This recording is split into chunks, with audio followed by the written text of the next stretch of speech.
Bismillahirrahmanirrahim. Assalamualaikum warahmatullahi wabarakatuh. Rekan mahasiswa sekalian, untuk mata kuliah pemasaran jasa, terima kasih saya ucapkan kepada rekan-rekan mahasiswa yang telah mengumpulkan tugas satunya. Selamat kepada rekan-rekan yang telah mendapatkan nilai yang sesuai atau yang telah full ya, telah benar semua. Adapun bagi rekan-rekan sekalian yang belum full nilainya, silahkan boleh disimak pembahasan saya pada video ini untuk tugas 1 pemasaran jasanya. Yang pertama adalah definisi jasa menurut Kotler dan Keller. Saya rasa untuk mencari jawaban nomor 1 ini mudah ya, ada di mana-mana. Jadi jasa adalah semua tindakan menurut Kotler dan Keller ya. Jasa adalah semua tindakan atau kinerja yang dapat ditawarkan satu pihak kepada pihak lainnya, yang pada intinya tidak berwujud dan tidak menghasilkan kepemilikan apapun. Ya, jadi kita udah tahu kalau jasa itu kan emang nggak bisa kelihatan. Dan nggak bisa juga dibilang ini punya saya jasanya, agak-agak bingung gitu ya. Nah, kemudian yang selanjutnya produksinya dapat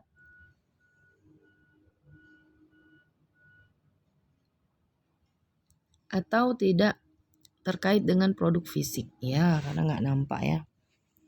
Kemudian yang nomor 2, 5 kebutuhan manusia menurut Abraham Maslow. Ini dihafalin ya. Pertama adalah kebutuhan dasar, bahasa Inggrisnya physiological need, kemudian kebutuhan rasa aman atau safety needs, kebutuhan sosial atau love and belonging needs, kemudian self esteem dan aktualisasi diri. Ya, jadi ini jawaban untuk nomor 2. Kemudian yang nomor 3, jelaskan 3 atribut yang dapat dilakukan penyedia jasa dalam meningkatkan keputusan pembelian oleh konsumen menurut Lovelock dan Ritz. Nah, ini banyak yang jawabannya beda dari ini. Ya, boleh dilihat nih jawaban sebenarnya, yaitu yang pertama adalah atribut pencarian atau search attributes.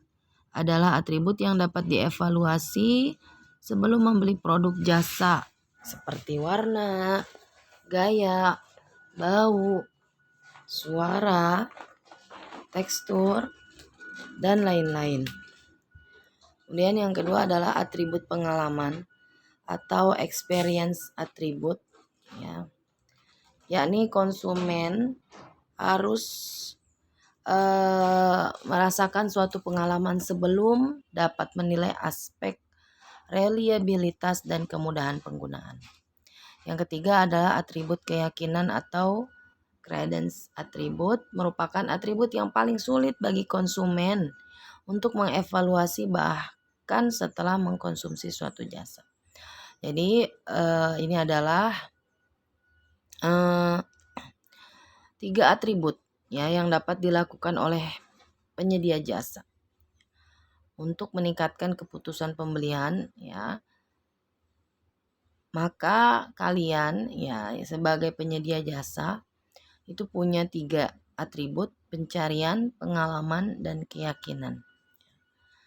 Intinya 3 atribut ini akan mempengaruhi keputusan si konsumen atau pembeli untuk melakukan pembelian jasa kita itu ya. Nah, kemudian yang keempat, jelaskan strategi alternatif yang dapat dilakukan pesaing untuk bertahan dalam suatu pasar. Ini juga memang banyak ya jawabannya. Namun rekan-rekan bisa melihat pada referensi video ini bahwa ada 3 hal yang bisa dilakukan untuk bersaing, untuk bertahan dalam suatu pasar. Yang pertama adalah memperkuat posisi sendiri dalam pikiran konsumen. Itu bisa rekan-rekan jelaskan. Yang kedua adalah merebut posisi yang belum dikuasai nih. Dan yang ketiga adalah melakukan reposisi pesaing dalam pikiran pelanggan. Jadi ini jawabannya ya. Adapun yang nomor 5, jelaskan 5 macam kategori penawaran produk menurut Kotler dan Keller. Ini mulai dari barang berwujud murni, ya seperti sabun, ya, pasta gigi. Kemudian berwujud dia yang disertai jasa pendukung, ya, seperti daya tarik dan memenuhi seperti industri mobil ya. Itu kan ada mobilnya tapi dia punya jasa pendukungnya ya kan. Kemudian yang ketiga adalah hibrida. Ya, jadi dia penawarannya terdiri dari jasa dan produk yang sama proporsinya.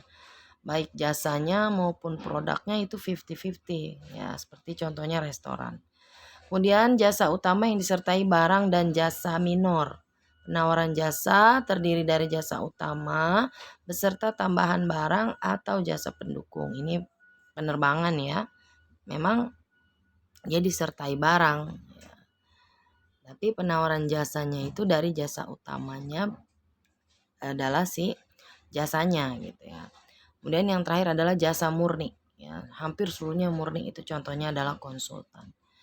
Nah, ini adalah jawaban dari tugas 1 yang telah saya kasih nilai.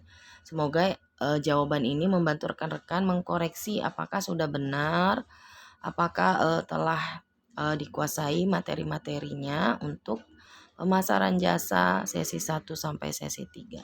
Saya harapkan rekan-rekan sekalian senantiasa semangat untuk belajar. Jaga kesehatannya ya dan bantu channel saya. Terima kasih. Assalamualaikum warahmatullahi wabarakatuh.